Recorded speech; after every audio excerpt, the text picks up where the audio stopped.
Cette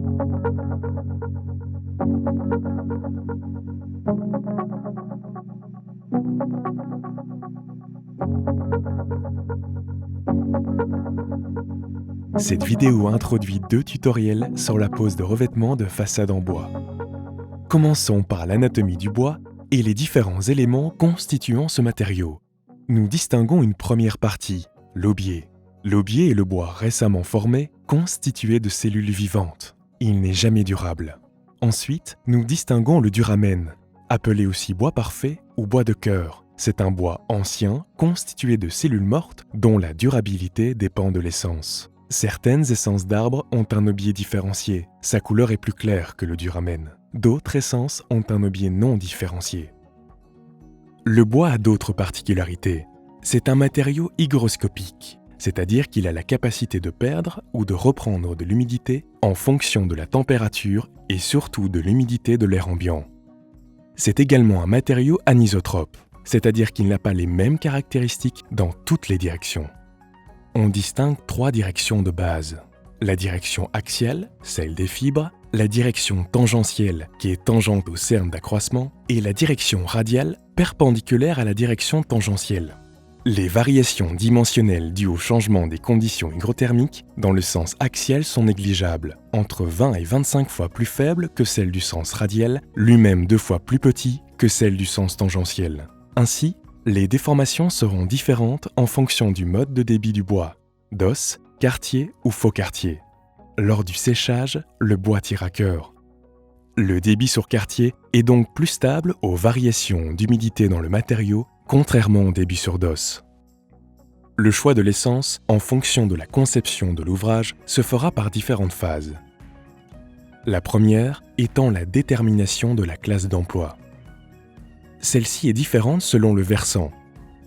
En Belgique, tous les bois constituant le revêtement de façade, que ce soit le bardage ou la structure portante, doivent avoir une durabilité adaptée à une mise en œuvre en classe d'emploi 3. Du côté français, la détermination de la classe d'emploi se fait selon le FDP 20 651.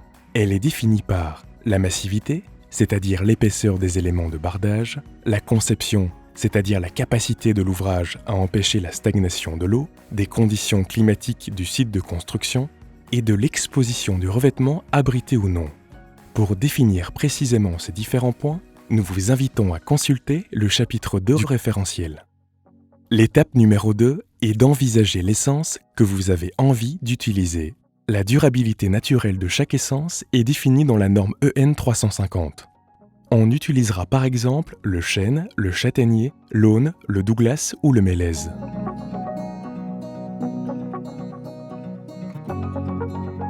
Premier cas. La durabilité naturelle du bois que vous avez choisi correspond à la classe d'emploi définie précédemment. Il peut donc être utilisé tel quel s'il est purgé de l'aubier. Deuxième cas. Lorsque l'essence choisie ne dispose pas de la durabilité naturelle requise par la classe d'emploi, un traitement de préservation est nécessaire.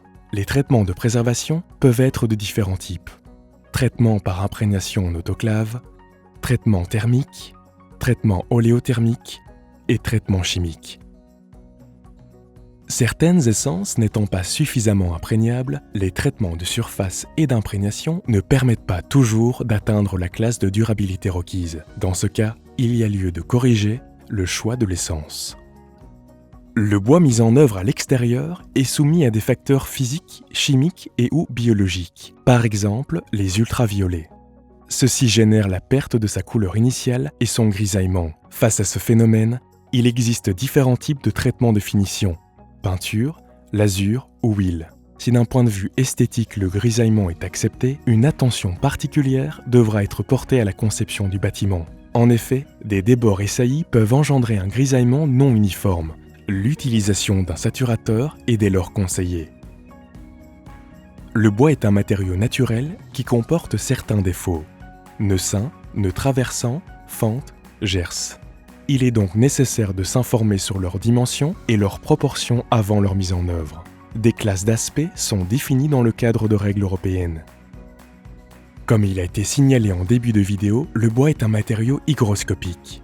Son taux d'humidité tend à s'équilibrer avec l'humidité de l'environnement dans lequel il est mis en œuvre. Ainsi, pour éviter toute déformation trop importante, Le bois mis en œuvre en bardage doit avoir un taux d'humidité relatif de 17%, plus ou moins 1% en Belgique. En Hauts-de-France, il doit être de 17% pour les feuillus et de 19% pour les résineux.